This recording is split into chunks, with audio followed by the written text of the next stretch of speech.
Hi, my tubies. It's me, Sheila Truelove, here with you.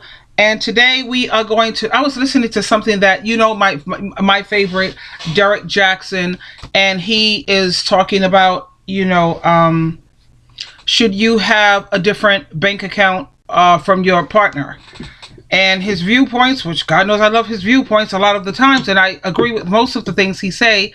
At the same time, he says here joint or separate bank accounts. Is that something that you should have? He personally feels that you should not have, how you say, separate bank accounts. Me myself, yeah, if you're a female, you should always have a separate bank account. Yet you do, because we know for a fact that men are fickle. They are very, very fickle. They love you today. They come into this relationship. Everything is gravy. Everything is amazing, and all the above. And then somebody comes along with firmer breasts and a bigger booty. And yeah, women, they are not so much. Okay, if you treat, like Steve Harvey said, if you treat a woman right, and you know Steve Harvey, he has been around. He has been divorced, I think, what, twice? And now he's with Marjorie, who's a Capricorn. He's a Capricorn, and he's married to a Capricorn. Go figure. And the marriage is beautiful. He's in love like crazy. I'm a Capricorn. Just saying. But the thing is, he said, and he made a lot of sense when he said this, that if you treat a woman right, like you're respecting her, you're not being unfaithful, you are a team player, you are attentive, she's not going nowhere. She's not going anywhere. Whereas with the male species, it's different. I've listened to so many men who have even admitted. They have admitted, my wife, she was perfect, actually. She was just totally, it wasn't her. It wasn't her. It was nothing that she did. It was me. They admitted it. Why? Because some piece of booty, what, a firmer breast or whatever came along, and he he lost it. And there he goes. He's off to the races. There he goes, ladies. So yeah, a woman should always have a separate bank account that her husband know nothing about. Am I supporting that you're supposed to hide things from your partner? Not, no. But something this important, yeah, you should. Anyway, let's listen to Derek. So I got tagged in a post a couple of days ago that said, I don't care how in love I am. We ain't never getting joint bank accounts. And for me personally, I mean, in a marriage, I just don't see why that would even be a big deal, or why you would have that conversation about joint or separate bank accounts before you get married or whatever the highest level of commitment is. But I was really curious as to why people were so adamant about this, those who were. And in the comments, I saw people saying stuff like, well, you want to make sure that you ain't going to get stole from it. It ain't going to be taken from you. Ain't nobody going to be taking my money. And it's like, well, if that's what you think of the person you get married to, you probably don't need to be marrying them. Like, if you don't trust them or you got to watch your back with them, you don't need to be trying to spend the rest of your life with them. You should be trying to spend the rest. Yeah, I hear where he's coming from with that, and I agree. If you can't trust the person, then you should not be marrying them. But Derek I think he's in his, 30s, and I am not. When people ask me my age, I always tell them I'm old enough to know what I want. I never reveal my age. There's no need for it. But I am more mature than Derek. Derek is on chapter what in his life? He's on chapter maybe 35, and I'm on chapter way up there, baby. So he has to keep reading the book of life, because when you are in further chapters in life, you learn more, and he's going to learn that. You go in trusting. Of course you go in trusting, because you're not going to marry somebody who you don't trust. That's foolish. At the same time, the way this person is today, it does not necessarily mean that that's the way they're going to be tomorrow or next week or next month or next year. You see what I'm saying? A lot of times people are not really what they appear to be. And life has taught me that it's called experience. Derek, considering he's in his 30s and he's amazing, hot, but he has still a lot to learn. And and I know that he knows the difference between men and women and blah, blah, blah. No, men are way more fickle than women. Women are more prone to building. We're into building a family. We're into building things. Men, they would just lay up, not get married. If you don't say that you want marriage, nine times out of 10, they won't go for it either. They're not into building. They don't care about things that are serious and commitment. And, I'm not going to say men. Let me clear that up. Hold up. Some men, okay? I'm going to say majority, though. Not all, because I don't want to be, you can't say that about all men and blah, blah, blah. And not all men, honey, but majority of the males, they're not into trying to build anything or trying to commit. And the only time that they're usually ready for marriage is when they get sick, when their penis start to malfunction, when they got heart disease, high blood pressure, diabetes, the glaucoma, and everything is starting to screw up for them. Then they're ready to say, oh, let me hurry up. Let me rush. And let me go get me a partner. No. Women, I already told you I value everything that Derek Jackson has to say at this time. Always have a separate bank account, sweetheart. Please. Please. Okay? Let's listen to Derek further. His viewpoint. He's talking about what he thinks. He's not talking about what he knows. I'm talking about what I know. I'm not talking about what I think. I'm telling you what I know. Your life with somebody who's going to have your back instead, or if you're just in a situation where either one of y'all don't have enough money, or they can't hold their own without you or before the relationship or the marriage, then that probably means that they're a liability, at least currently. And it's not time to get married to them. And I saw other people saying, well, you want to make sure if the divorce happened, that everything's already separate, everything's already taken care of. Basically going in and saying, how can we put ourselves in the best position to lose as easily as possible? Again, I don't know why you would want to go into a situation with that mentality. You don't want to go into that situation with that mentality, and you're not going into that situation with that mentality, but you're a realist. You see, we could all sit up here and live in Fantasy Island. Let's all live in Fantasy Island. Let's go for the fairy tale. And the princess, he got the princess, and they rode off in the sunset, and they lived happily ever after. We could all live that. Yeah, sure. But reality, Derek, my darling? No. It just doesn't work like that. Like sometimes people have prenups. And sometimes a lot of people don't like to sign prenuptial agreements because they say, why would I go into a marriage already expecting it to fail? It's not that you're expecting it to fail, but you're also a realist. The divorce rate is way up there. It's like 50 now. Right now it's probably 60%, and we're just talking about the divorce rate. What about the separation rate? That must be at least 30%. So when you put together the divorce rate, the separation, that's like 85%, honey, of these relationships are not working. You see, that's why people have prenups set in place. Whatever you brought into the marriage, that's the only thing you're going to take out of this marriage. Which personally, me, if I was getting married to a man I'm not signing nobody's prenup. I'm not. Because I'm putting in a lot of work in this marriage. You see what I'm saying? You're not going to sit here and think that after it's over, you're going to stiff me. And I've got accustomed to a certain lifestyle that you have made me accustomed to, and now all of a sudden I have to go back down to the freaking the trailer park lifestyle. I have to go back to the projects. Like, no, not doing that one, darling. I've already, how you say, made a come up. Not going back down that way. And while I'm in this marriage, you don't have to worry about me cheating. If there's any cheating that's going to be done, it will be on your part. When I'm in this marriage, I'm working. I'm working like a dog, okay, to make this marriage work. So, no, I'm not signing the prenup, and you can think what you want to think. Saying you're only here with me for my money. It has nothing to do with that, sweetheart. It has to do with, I've made an adjustment. How you say, I had to rebuild my life. I'm rebuilding my whole life into this life that you have me set up in.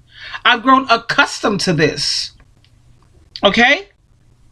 It's not about the money. It's about what's fair. It's about right and what's wrong.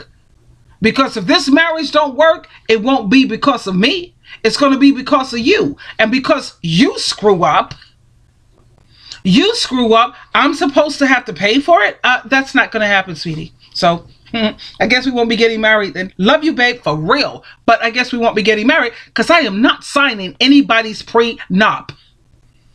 Now, if I were married to a man, let's say I'm Oprah Winfrey, Bill Gates, and Donald Trump, and I have their money like that put together, am I going to make him sign a prenup? Yeah, I am. Why? Because he's a man. And if anybody's going to screw this goddamn marriage up, it's going to be him. He's going to go out there and cheat. I'm going to divorce his ass.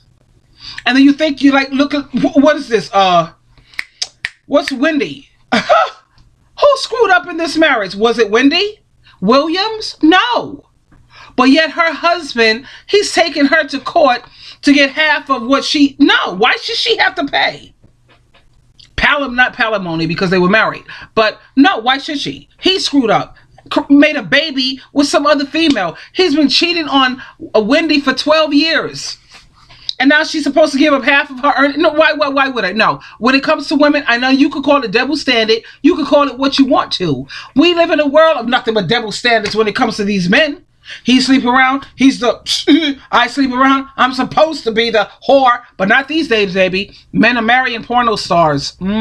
Strippers. So that little stigma, that's dying out. That's died out.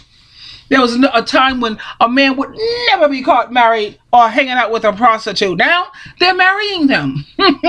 So, now, the tables are definitely turning. This is a beautiful thing. At the same time, let's say on the subject, no, I am not signing nobody's prenuptial, but yeah, you will definitely be signing one. Because I know, not that I think, I don't think, I know you're going to be the one to screw up here. Trust and believe. Let's go back to Derek. Opposed to a mentality where you're both trying to win. And that mentality says, you know what? Damn where the money goes in terms of whose name is on what bank account. How can we increase the money flow so that both bank accounts or however many bank accounts that we got is full? You know, that's the mentality of building an empire, which everybody talk about doing, or they say, you know, a marriage is a business. And I would agree with that 100%. But you're not about to go and build no successful business trying to apply minimum wage principles. And that's a minimum wage principle. Like, I'm not trying to shade anybody or throw any shade at anybody. But if you're going and saying, I want to make sure what's mine is mine and what's his is his, or, you know, vice versa, what's mine is mine and what's hers is hers, and she can't touch mine or she can't get $10 from... No, I'm hearing what he's saying with that because that's how it was with my ex-narc. He wanted to buy food. This is my food. That's your food. No, what's mine is mine. No, darling. We don't do that here. This is a family. Okay? And I hear where he's coming from in terms of that. Let's not take this out of context. You got bank accounts that we're talking about, and then you have household, the way you run a household. You don't sit up here and say, that's mine, that's my car, and that's my this.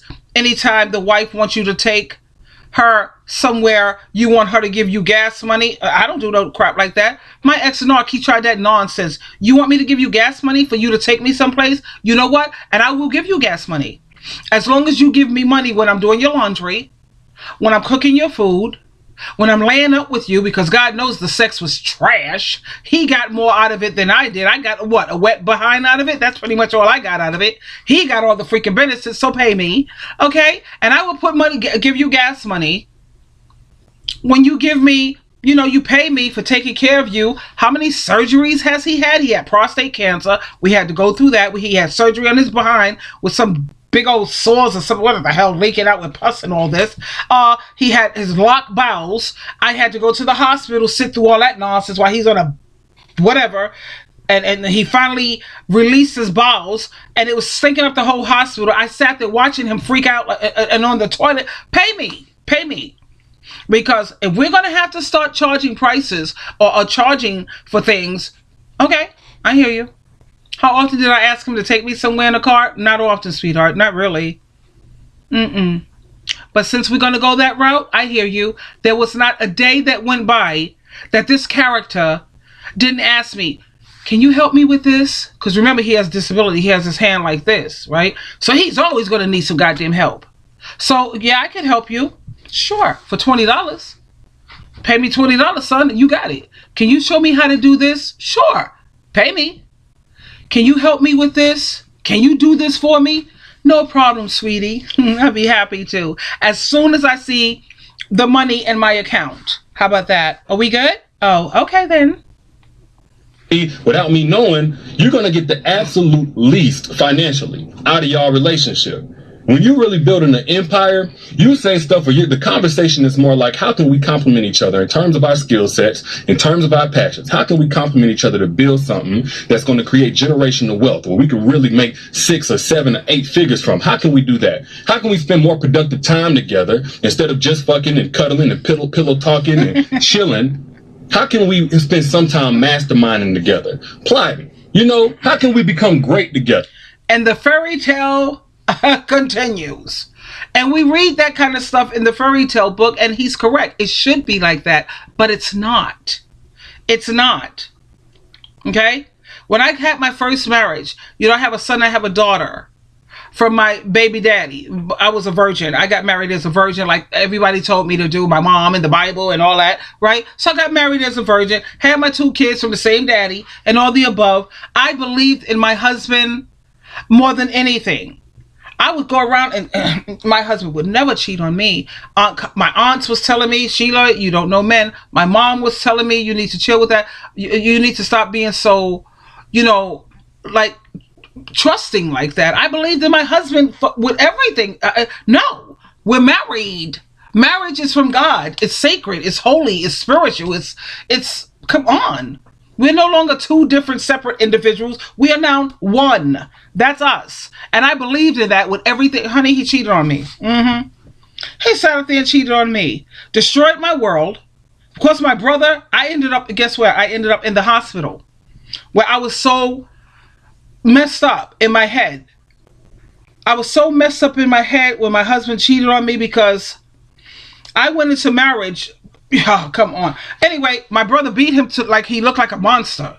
My brother beat that man so bad, it was sad. I even felt pity for the guy. When I saw him, I went, oh, because he looked like a monster after my brother got through pounding him in the street. I was a virgin. I was innocent. I was a good wife. Proverbs, no, I wasn't Proverbs 31. No, I'm not going to even lie. Because, no. Okay, I wasn't perfect, but I never cheated. I was a good mom. Where did I mess up? I was young. I got married when I was 20, and I think maybe I shouldn't have been hanging out with my friends too much. And when he used to come home from work, I used to have my friends in the house. And when he came home from work, he wanted to just be me and him. And I used to have friends in the house. And he kind of didn't like that. But when he came home, I already told them, it's been great. You guys got to leave. He didn't like the fact of me hanging out with other people or whatever. He wanted me to just, because I had the 2 children and I had just given birth. So you take a leave of absence from your job. So I was at home, an excellent homemaker. Yeah, I may have had my friends in the house. Girls, all women. Don't get it twisted. All women. But when he came home, that dinner was made. The house was it wasn't clean, and it was perfect. He was a Scorpio. Amazing. He was a great husband, actually. He was a good provider. At the same time, he didn't like me having people in the house when he came home. So maybe I was in Proverbs 31, whatever. But the thing is, I believed in my marriage wholeheartedly. And like Derek Jackson is saying here, all of these things that you're saying, Derek, it sounds good, but when you're going to have to live it, the real life, oh, I'm sweating like a dog. It's hot in here. But yeah, you know what I mean? So anyway, I stopped the friends from coming over to the house because I knew that was making freak out. So I would have them over, but I make sure that they leave an hour before he would get home. So we did that. He started hanging out with his uncle Eduardo. He came from Santo Domingo or whatever, Puerto Rico, and he lived here. He was a bad influence. He got my husband to cheat on me, and no, done. I found out about it. The way I found out about it is laughable. That's funny. Long story, but the thing is, I found out about it, and I tried to work with it because I had 2 children from him. I was young. I was naive. I tried to work with it, but I wouldn't let him touch me sexually. No, you're going to have to give me time to process this and try to get past it. I don't care how much time it takes. You screwed up. You deal with this. No, you cannot touch me sexually because I'm disgusted. So because I didn't let him touch me sexually, he went out there, he cheated again. Once you cheat on me, I'm done. I'm done. I'm done. It's over. Okay? Let's get back to Jack. Yeah, I'm done. I don't care how much time it takes for the woman to get over it. You sit there, you masturbate. Your hand ain't broke, son. Get yourself a blow-up goddamn doll. Do whatever you need to do, but you remain faithful, okay? It's bad enough you already screwed up. Okay? And that was back when I was young. Now, go ahead, screw up on me once. I don't give second chances. I don't. But instead of putting all this emphasis on what bank account, because that's kind of like, oh, I want the prettiest wallet. I want the most expensive pocketbook. Instead of putting real emphasis on how can we fill that pocketbook up, how can we fill that wallet up, how can we fill that bank account up, so no matter who's spending from what bank account, there's always money there for whatever it is that we want. Like, I just don't get these new age relationships where people going into a marriage or even a relationship trying to be as separate as possible on every single level, instead of saying, you know, how can we together become greater than what we... I understand what he's talking about. How do you go into a marriage and you try to be as separate as possible? You don't try to be as separate as possible, because you know what the Bible says. You're no longer two separate and you're one. You know, at the same time, you can't lose yourself. Don't lose yourself like Joyce Myers, my shero, one of my sheroes. The top, actually, she's number one shero for me, Joyce Myers. Love her. She reminds me of my mother so much because she's got a strong personality. She's been married for almost 50 years. I think, 46 years? She still hasn't allowed her marriage to cause her to lose herself. There are things that she does separately from her husband. You have to go on YouTube and listen to her life story. This woman was raped by her father for years. Mom was too afraid of the dad to step up. Long story. Check her out, Joyce Myers. Love her. And in the end, she forgave her parents. She took care of her parents. After all the abuse those parents had put her through, this woman took care of them to the very end, until they died. You see? I see why Jehovah God and Jesus Christ blessed her. I see why. Because after all that abuse, you have these females. My mother was a narcissist. She was no good. She's a bitch. She's a this. Yeah, right. That's why you're in a relationship that you can't get out of and you stuck, trick. How about that? What the Bible says. The first command with a promise, honor your parents. Honor them. Honor means, when you take it from Greek to English, it means to value. Value your parents. And all these females who didn't value their parents, they're stuck in relationships, being beat up. Bam! They can't get out. God ain't gonna let you out. He ain't. Because the Bible says, if you want things to go well for you, the first command with the promise, is it to be submissive to your dusty whatever? Is that the first command with the promise on how well you treat your husband? No. The first command with the promise for things to go well for you, watch how you treat your parents. I don't care what they did to you. God got that. Jesus Christ got that. You do what you're instructed to do. Like Joyce Myers. She sat up there and she moved her parents close to where she is. So she's a millionaire. She's almost probably getting ready to be a billionaire. God has blessed this woman hand over fist. Because with all the abuse that her parents put her through, she still listened to what that Bible said in terms of honor your parents. And God has blessed her lovely. But back on the subject in terms of joint or separate bank accounts. If you're a woman, always have a separate bank account. Don't let your husband know about it. I'm not into being sneaky and underhanded at the same time. I'm into what the Bible says, be wise, my child.